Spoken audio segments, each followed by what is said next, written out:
After being overwhelmed by an amazing show of affection from fans at a concert in Birmingham, England, Brian May and Freddie Mercury were compelled to return the love back to the fans by creating an anthem that would unite the masses with the power of rock and roll. It began as live improvisation, and it ended up a compulsory classic. The story of Queen's We Will Rock You is next on Professor of Rock. Hey Music Junkies, Professor of Rock, always here to celebrate the greatest artists and the greatest songs of all time. You know, if you love music, make sure that you subscribe below right now to get the history behind the songs, the albums, the bands, the artists that are the soundtrack of your life. Also, if you'd like to support our mission of interviews and this history, just click on our links below for our latest merch and our Patreon for even more content. It helps make this all possible.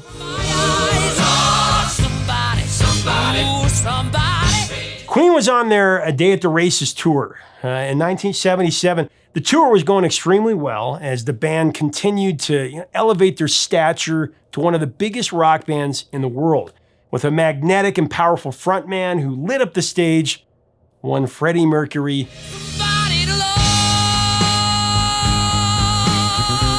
Fans that went to see Queen perform on that tour were lively and passionate about the concerts. It was a huge sold-out tour. But there was one particular show that stood out from all the rest at Bingley Hall in Stafford, England, where the audience was so emotionally involved in the performance. The band was completely taken aback. On that magical night inside Bingley Hall, Queen did their encore and then went off stage. The band was used to the fans cheering after an encore, begging the band to return to the stage to give them more, like any encore with any big band. But instead of the usual clamoring, the entire audience began to sing to the band in unison, You'll Never Walk Alone, the wondrous show tune from Rodgers and Hammerstein that was used in the 1956 musical Carousel. It was also the theme song for sporting teams in Europe and special events throughout the world.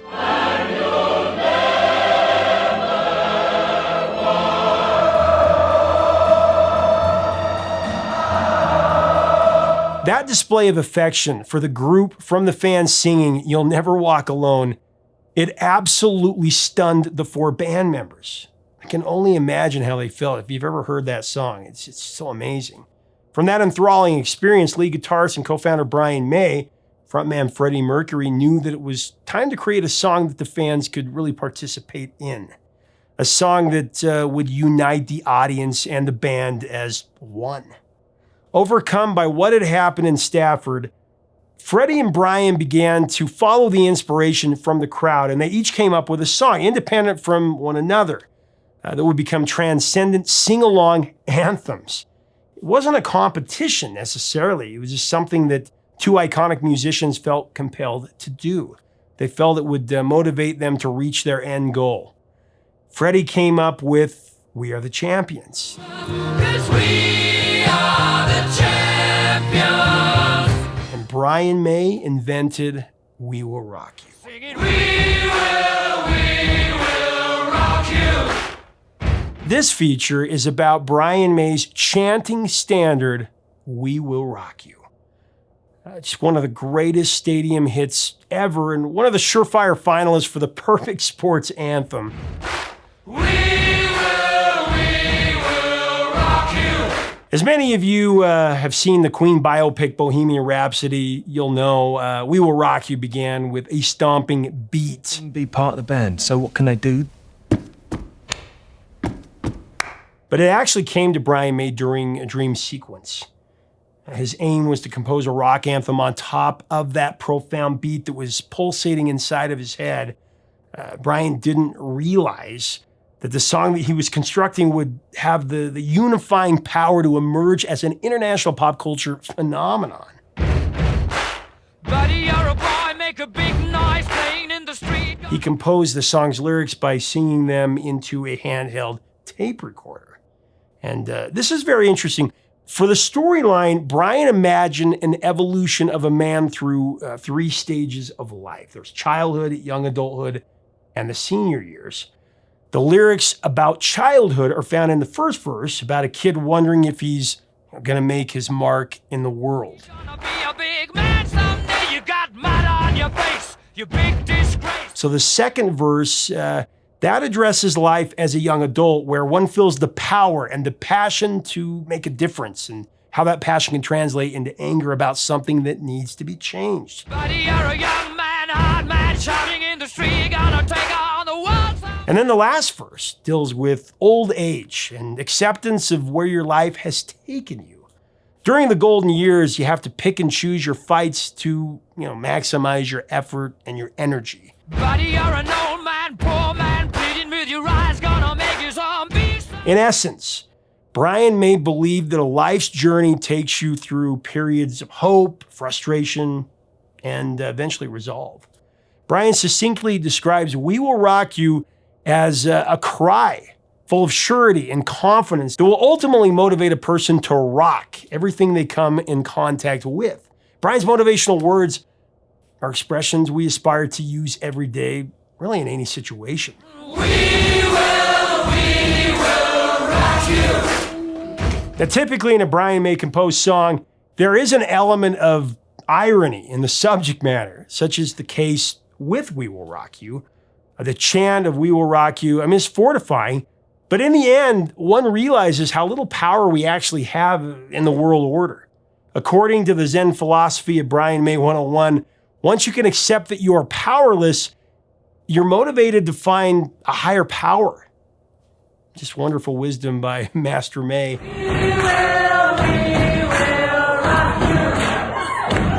Now, as we go into the breakdown of this classic song, I do want to thank our sponsor, recognize our sponsor, Zenni Eyewear. I love Zenni because I've worn about 12 pairs of their glasses for the last year. I've actually gone on their website myself, designed each pair to my style, to my liking, and I've worn them nonstop for a year. I'm a lifer at this point. Really enjoyed them. You can do the same. You go to Zenni.com and you'll see. On your face, a big disgrace, waving your banner all over the place. We Will Rock You is set in an a cappella format using only human stomping and clapping as a rhythmic percussion beat. As many of you already know, there are no actual drums on the recorded track. That famous cadence that makes us bob our heads and pound on any surface within striking distance, that was concocted from the sound of 4 members of Queen, their roadies, their engineers, and even their tea lady, Betty, I believe is her name, stamping their feet simultaneously in a recording room inside London's Wessex studio.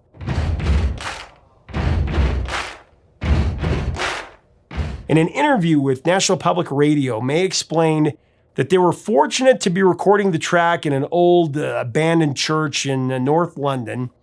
It already had great acoustics to achieve that tone that they were really searching for. Brian, found some old boards of a drum podium lying around under the stairs, and he thought that stomping on those old boards would manufacture really an ideal effect. Then he wondered what it would sound like if 1,000 people were tromping and stomping at the same time. How could they make that stomping sound even bigger?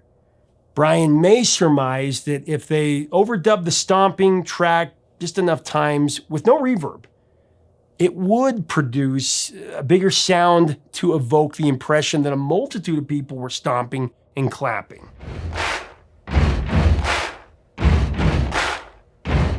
The production team actually put delays on each of the 15 tracks, but none of the delays were harmonically related. Distancing was also the key to establishing that tromping herd effect, if you will, because if it were actual stomping in the distance, there would be some kind of sound bouncing from the source. Remember that Brian May had a degree in astrophysics, but without getting too technical, the clapping of the song was distanced from the stomping so that the listener feels like that they're in the middle of a large group of people that are clapping and stomping to the same beat. And he actually pulled that off with no echo. Nowadays, of course, there's software that can simulate just about any sound you want. Back in the 70s, it took a great deal of ingenuity and apparently a guitar virtuoso physicist to accomplish that. Buddy, you're a boy, make a The clapping on We Will Rock You was about as primitive as it gets, except that they were sitting on a piano when they were doing it. And when anybody's analyzing a song by Queen, you really have to recognize that the track really comes alive because of one of rock's greatest interpreters, if not the greatest, Freddie Mercury. Freddie transformed Brian May's words on We Will Rock You into a diehard movement with a vocal performance exploding from fiery passion and valor. Like a warrior leading his troops into battle, everybody remembers the first time that they heard Freddie level planet Earth with his inspired vocal rendition of We Will Rock You. You big disgrace, kicking your can all over the place, singing we. I have to say that this was the first song that I heard as a young kid that just throttled my entire being. I remember my dad bought the Queen Greatest Hits album, the one right there. I was about 5 years old when this happened. I had just seen Flash Gordon, and I was more taken with the music than the movie, which kind of strange for a little kid.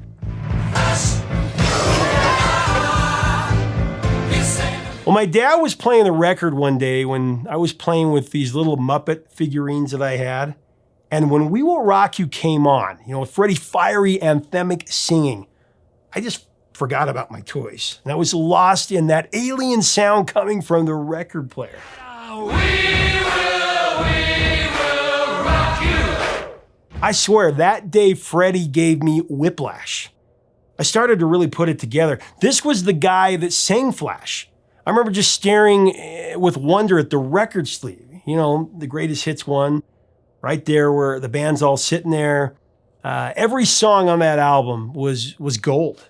It had another one, Bites the Dust. It had Bohemian Rhapsody. It had Under Pressure with David Bowie.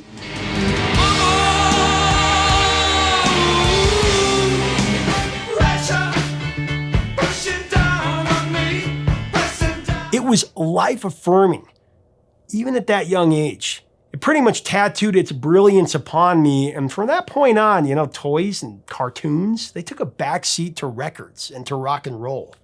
So Freddie knew that Brian had created We Will Rock You to be a rock anthem for the fans, so he added his incomparable showmanship to elicit crowd engagement, shouting out, everybody, and sing it. Sing it. We will. Which really made you feel like you were right there witnessing the performance whenever you listened to it, especially on headphones. Everybody, we will rock you. Brian May's formidable instrument, his red special guitar, is there, waiting in the wings, slowly creeping in underneath the vocals during the last We Will Rock You chant. But it doesn't take center stage until after Freddie shouts, "All right," as if he is turning over the main spotlight on Brian to perform his heroic, unprocessed solo that finishes the song in just resounding fashion. All right. May's guitar tone on his Red Special is the product of many elements, such as his use of a homemade fireplace guitar with really thin strings, treble mid booster, a Boss chorus pedal, of course his unique choice to use an English sixpence coin instead of a traditional guitar pick to play his guitar. After trying more conventional methods for picking, Brian chose the coin because he enjoys feeling the action in his fingers while he's playing.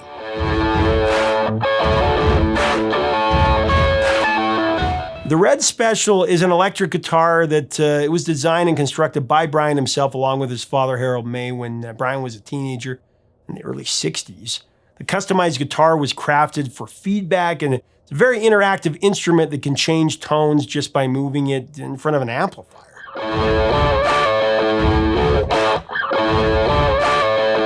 During the recording sessions for We Will Rock You and the other 10 tracks for the News of the World LP, Queen had several wild encounters with, get this, the Sex Pistols. They were also using the Wessex Studios to record their groundbreaking album, Nevermind the Bollocks, here's the Sex Pistols. Now, the perpetually inebriated Sex Pistols bassist Sid Vicious, he interrupted Queen's recording sessions several times to lambaste Freddie Mercury.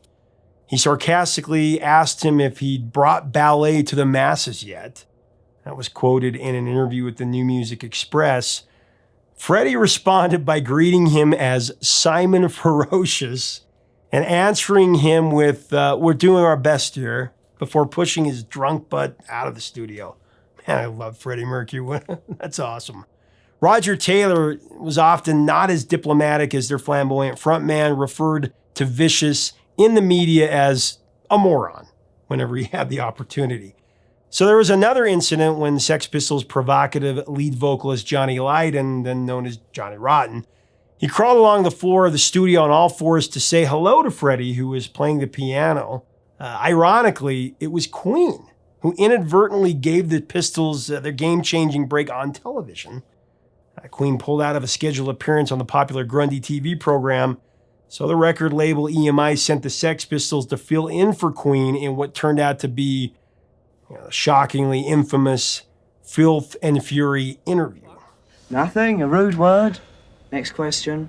No. What was the rude word? We Will Rock You was issued as the backing track for We Are the Champions. The two songs were designed to, run together after they were recorded, but originally it wasn't the band's intentions to sequence the songs back to back, actually. Their intention was to do something different. Radio stations nearly always play the two songs together, and that translated to the way that the songs are really played during sporting events. In fact, I believe it was the most played song during, 2008 to 2009, the seasons in the NFL, the National Hockey League, and in Major League Baseball, all three. Should come as no surprise. I mean, it's just one of the biggest out there. Now, since being released as a double-sided 45, the song has had incredible staying power.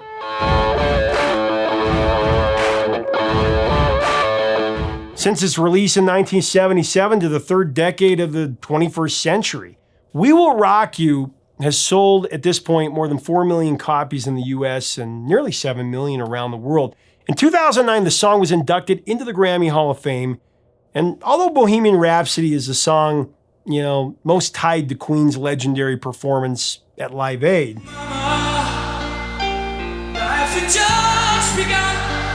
We Will Rock You, along with We Are the Champions, to me, it's equally as grand in scope for that particular performance. Now, on the 7th of October, 2017, Queen released a Raw Sessions version of the track to celebrate the 40th anniversary of the release of News of the World. It features a radically different Brian May guitar solo and includes Brian May's count in at the start of the recording. Right, this will be take one. We will. British boy band Five released a cover of We Will Rock You. That was in 2000. It was the fourth single released from their second studio album, Invincible. Five's rendition actually features Brian May on guitar and also Roger Taylor on drums. However, they don't sing any vocals on that track. On your face, you big disgrace, waving your banner all over the place. Freddie died in 1991, and John Deacon was already 3 years retired from the music business by the release of the Five remake. The song charted at number one on the UK singles chart, making it Five's second number one single and their 9th consecutive top 10 hit.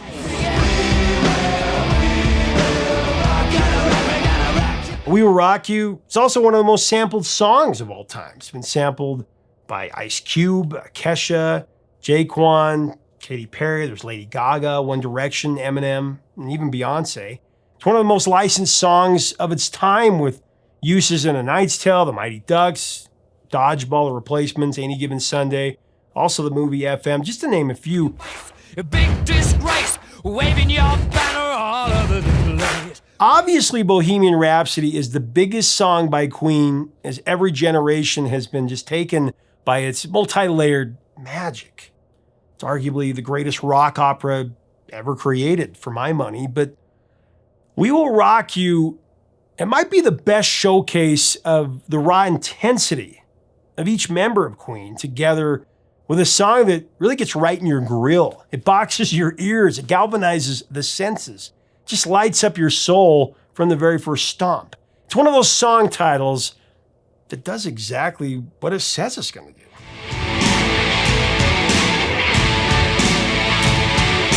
Leave us a comment about this classic rock anthem. What are your memories of Queen?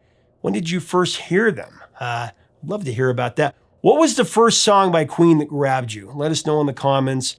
If you like this content, we invite you to subscribe below, become a part of our community, and also check us out on Patreon for even additional content.